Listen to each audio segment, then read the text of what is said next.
मी प्राध्यापिका मेधा दाते, लेखक क्रमांक 96, 5 एप्रिल. उपासना. उपासना ही कुठल्याही साधकाला फार आवश्यक गोष्ट असते. त्यासाठी रामदास स्वामी म्हणजे छान त्यांनी एक उहापोह व्यापक केलेला आहे. ते म्हणतात, उपासनेला दृढ चालवावे, भूदेव संतांसी सदा नमावे, सत्कर्म योगे वेळ घालवावे, सर्वांमुखी मंगल बोलवावे. समर्थांचा ह्या एकच व्यापक अर्थाचा श्लोक 4 ते 5 वेदाज्ञांना सामावणारा आहे. तप, दया, कर्म, शिवसंकल्प, पवित्राचरण, ईश्वर प्रणिधान या सर्व वेदाज्ञांचा सहजपणे समर्थ व्यवस्थित समावेश करतात. उपासना म्हणजे तप आले, सातत्य आले, सत्कर्मात वय घालवावे म्हणजे रममाण व्हावे. कर्म तर आहेच, पण सत्कर्म म्हणजे शिवसंकल्प हवा. वय घालवणे म्हणजे कारणी लावणे, ह्यात पवित्राचरण पण अभिप्रेत आहे.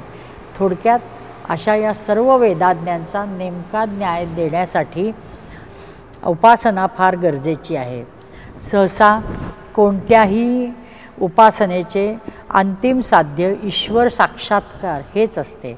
त्यासाठी निष्ठेने सतत प्रयत्न हवा. कारण कोणतीही साधना करताना आज केली, पुन्हा विसरलो, पुन्हा 8 दिवसांनी केली, पुन्हा महिन्यानी केली, असं धरसोड चालत नाही. म्हणून समर्थ ठाम सांगतात की उपासनेला दृढ चालवावे म्हणजे सातत्याने चालवावे. उप म्हणजे जवळ आणि आसन म्हणजे बैठक, म्हणजे त्या विशिष्ट शक्तीजवळ नित्य बैठक हवी. याचे सर्वोच्च उदाहरण अक्कलकोट स्वामी परम सद्गुरू श्री गजानन महाराज. फिरून त्यांच्याकडं आल्याशिवाय गत्यंतर नाही. कारण त्यांनी स्व उपासनेतून दाखवून दिले की परशुरामांनी अशरीरी रूपाने मंत्रोच्चार केला, ती कृष्णशक्ती मंत्रित उपासना दिली, पण ह्या तडफदार तरुणाने उदक पाण्यात सोडून ती स्वीकारली. कुठंही दिसत नव्हती कोणी व्यक्ती, फक्त मंत्र ऐकू येत होता. किती अजब आहे, किती तेजस्वी बालक होता, किती तेजस्वी तरुण होता. आणि दृढ उपासनेने त्याने तो मंत्र सिद्ध केला आणि त्यामुळं आपोआप त्यांना दर्शन द्यायला येणं भागलं. आणि दर्शन दिलं ते प्रत्यक्ष भगवान भार्गवरामांनी. सदेह उंच धिप्पाड सतेज रूपात दर्शन दिले. समर्थ म्हणतात, एकदा सिद्धावस्था प्राप्त झाली की सर्वांकरवी मंगल बोलवावे म्हणजे चांगलं बोलवावं, चांगलं उत्तम बोलवावं. यांनी तर लोकांकडनं मंगल करवलं. अशा या साधकांसमीप महासिद्धी, अशा साधकांजवळ महासिद्धी हात जोडून उभ्या असतात.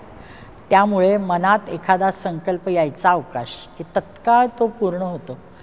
ब्रह्मानुभूती वाढत जाऊन निर्भयता येते, काळाची भीतीच संपते, वासनांबद्दल उदासीनता येते, मिळवायचे असं काही राहिलं आहे असं वाटतच नाही.